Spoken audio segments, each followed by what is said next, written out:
Mah Jong is a mind game, and also to self evaluation of your own luck.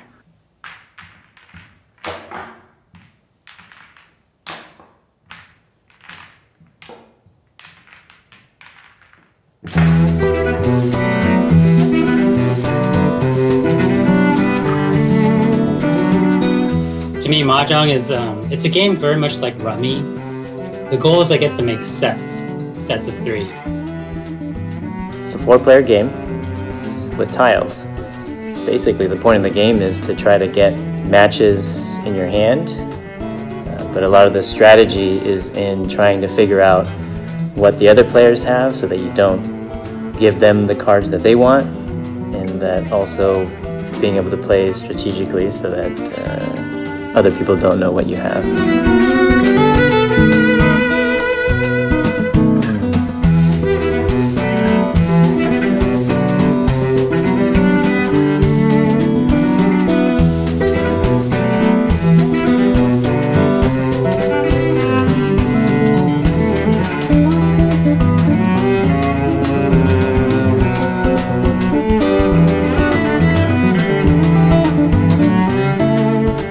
That whole lineage of who's played Mah Jong before me, like as a little kid, and you see these old people playing Mah Jong, it's just like this tile game that they play.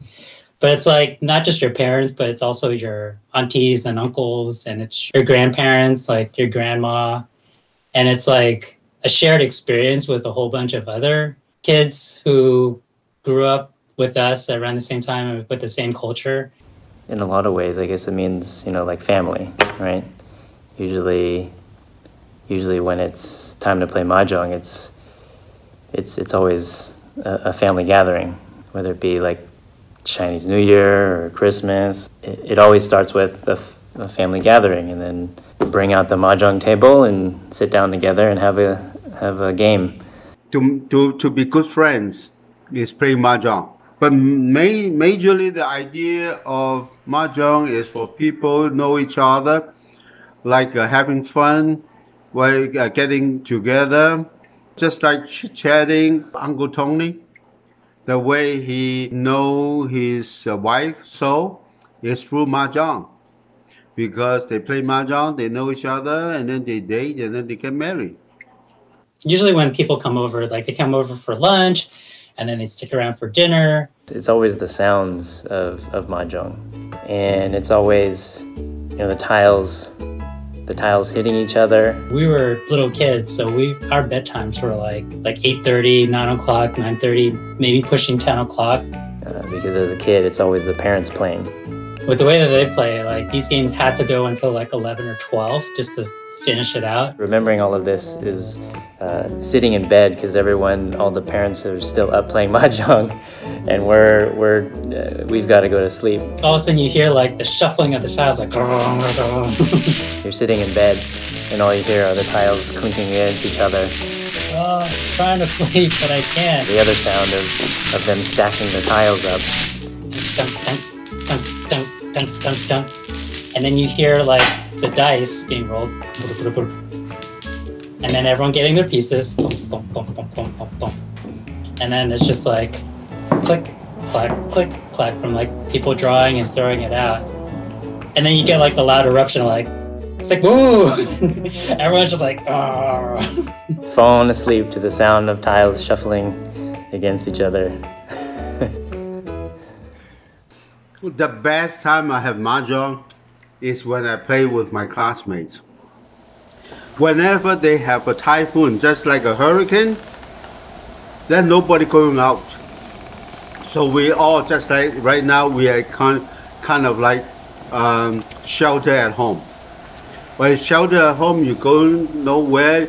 All 4 of us are young kids, talk and play, and just have fun. That is the best time.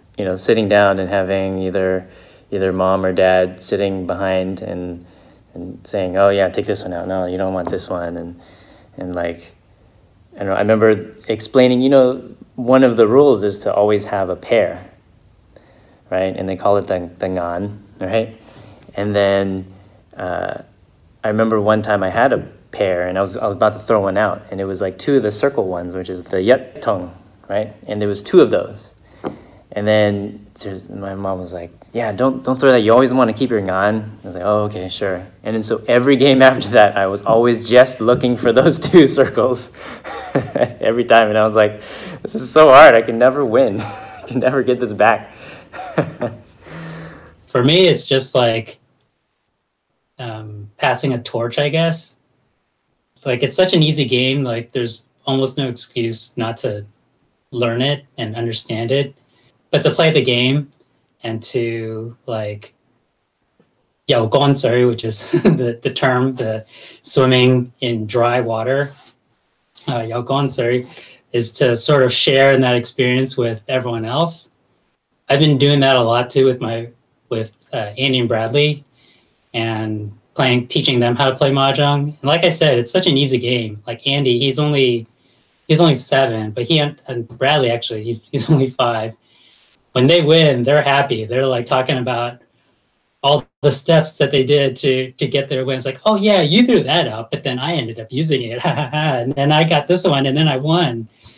And then when they lose, it's really no different than how like sometimes I see my grandma lose, right? It's just like this scowl, like this sort of sour looking face, like and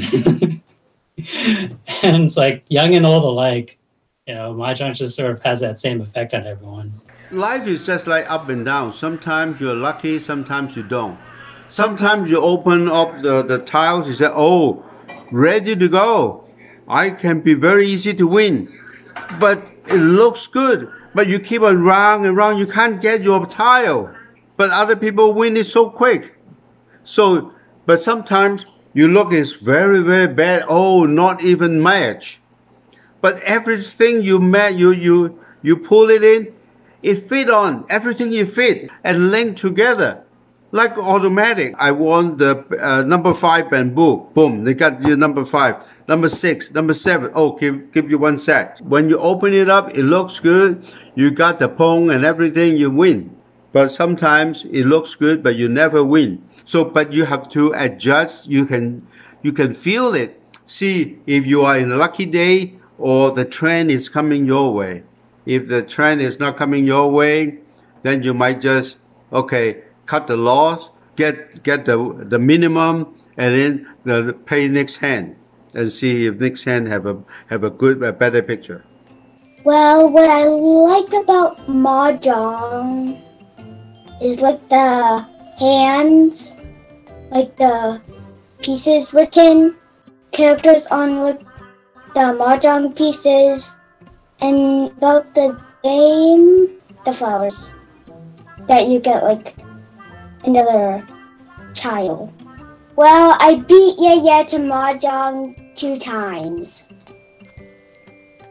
I think at first Yaya was pretty strong, but I think I got stronger than him. Yaya said, oh wow.